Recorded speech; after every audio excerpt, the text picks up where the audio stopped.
হে everyone, আসসালামু আলাইকুম। বৃষ্টির দিনে এরকম মাখা মাখা খিচুড়ি আর সাথে যদি হয় মুরগির ভুনা, তাহলে আমার মনে হয় এর থেকে ভালো আর কিছু হতেই পারে না। আর সেই খিচুড়িটা যদি হয় আমার হাতের বানানো, তাহলে তো কোনো কথাই নেই। তবে এই খিচুড়ির রেসিপিটা আমি শিখেছি কিন্তু আমার আব্বুর কাছ থেকে।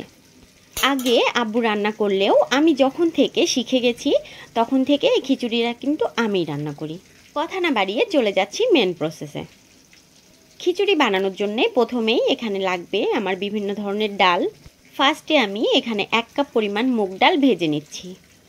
ডাল ভাজতে ভাজতে যখন দেখবেন ডাল থেকে খুব সুন্দর একটা ফ্লেভার বের হচ্ছে, তখনই বুঝবেন ডালটা পারফেক্টভাবে ফ্রাই হয়ে গেছে।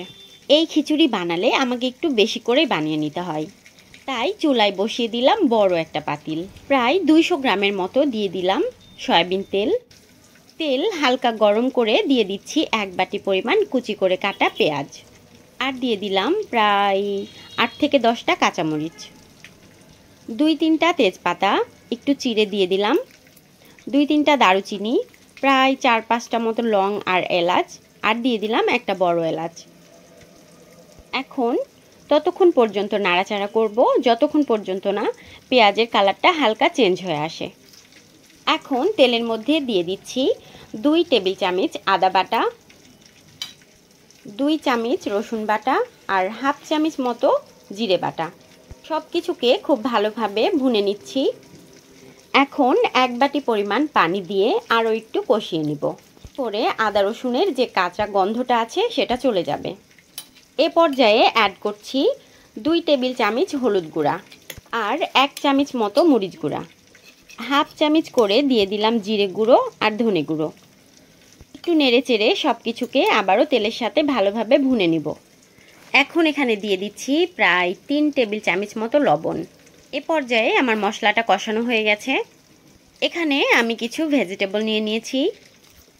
আব্বু যখন এই খিচুড়িটা রান্না করত, বিশেষ করে শীতকালে, তখন দেখতাম প্রায় 10-12 রকমের সবজি দিয়ে এই খিচুড়িটা বানাতো।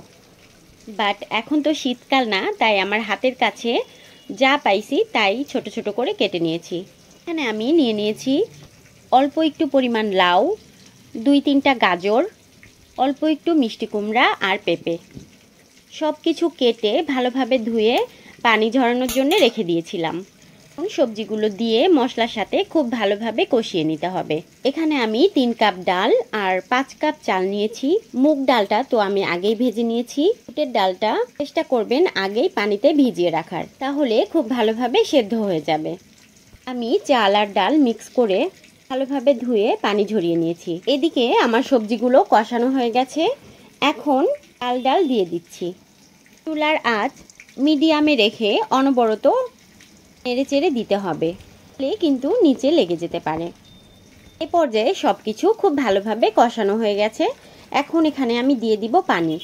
যেহেতু আজকের খিচুড়িটা একটু মাখা মাখা করব, তাই পরিমাপের থেকে একটু বেশি পানি এখানে আমাকে দিতে হবে। আগেই 20 কাপ মতো পানি আমি গরম করতে দিয়ে দিয়েছিলাম। আপনারাও চেষ্টা করবেন এখানে ফুটন্ত গরম পানিটা ব্যবহার করার। তবে কারো যদি পানির পরিমাপ মাপা না থাকে, তাহলে আঙ্গুরের এই পরিমাপ মাপ দিয়ে দিবেন। তবে পানি যদি ফোটানো হয় ভুলেও কিন্তু আঙ্গুল ডোবাতে যায়েন না, চামচ বা খুন্তি দিয়ে মাপ করে নেবেন। চুলোর জাল বাড়িয়ে দিয়ে অপেক্ষা করব খিচুড়িটা ফুটে ওঠা পর্যন্ত। এ পর্যায়ে 2টা টমেটো কেটে রেখেছিলাম সেটা দিয়ে দিচ্ছি, আর দিয়ে দিচ্ছি প্রায় 10-12টা মতো কাঁচামরিচ। এখানে গুঁড়া মরিচের চেয়ে কাঁচামরিচটা আমি একটু বেশি ব্যবহার করেছি। কাঁচামরিচ দিয়ে রান্না করলে এই খিচুড়িটা একটু বেশি মজা হয়। ঢাকনা দিয়ে ঢেকে অপেক্ষা করব আরও 5 মিনিট। 5 মিনিট পর দেখুন চাল আর পানি অনেকটাই শুকিয়ে গেছে। এ পর্যায়ে আমি লবণটা টেস্ট করে নিব। আমার কাছে লবণের পরিমাপটা একটু কম মনে হচ্ছিল, তাই আমি আরও একটু লবণ দিয়ে দিলাম। এ পর্যায়ে আমি দিয়ে দিচ্ছি কুচি করে কাটা ধনেপাতা, আরও দিয়ে দিচ্ছি 2-3টা কাঁচামরিচ। কাঁচামরিচগুলো আমি ফালি করে কেটে নিয়েছি। পর্যায়ে কাঁচামরিচ দিলে ঝাল হবে না, বাট খুব সুন্দর একটা ফ্লেভার আসবে। এখন আবারও সব কিছুকে ভালোভাবে নেড়ে চেড়ে ঢাকনা দিয়ে দিলাম। চুলার আঁচ লোতে দিয়ে অপেক্ষা করব আরও 5 মিনিট। 5 মিনিট পর দেখুন খিচুড়িটা একদম রেডি হয়ে গেছে। ঠিক আমি যেরকম মাখা মাখা টাইপের খাচ্ছিলাম সেই রকম। সব শেষে আমি ওপর দিয়ে দিচ্ছি ভাজা জিরে গুঁড়ো আর চুলার জাল অফ করে দিয়ে ঢাকনা দিয়ে রেখে দিচ্ছি। এখানে খিচুড়ির সাথে যেটা ছাড়া আমার একদমই চলে না সেটা হলো মুরগির এই ভুনা। এই ভুনা মুরগির মাংসটা আমি অন্য কোনো এক ভিডিওতে শেয়ার করে দিব। এখন খিচুড়িটা পরিবেশনের পালা।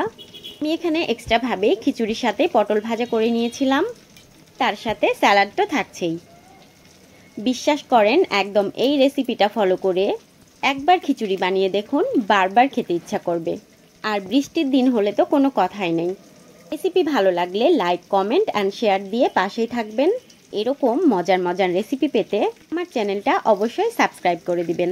এর মতো এখানে বিদায় নিচ্ছি। আল্লাহ হাফেজ।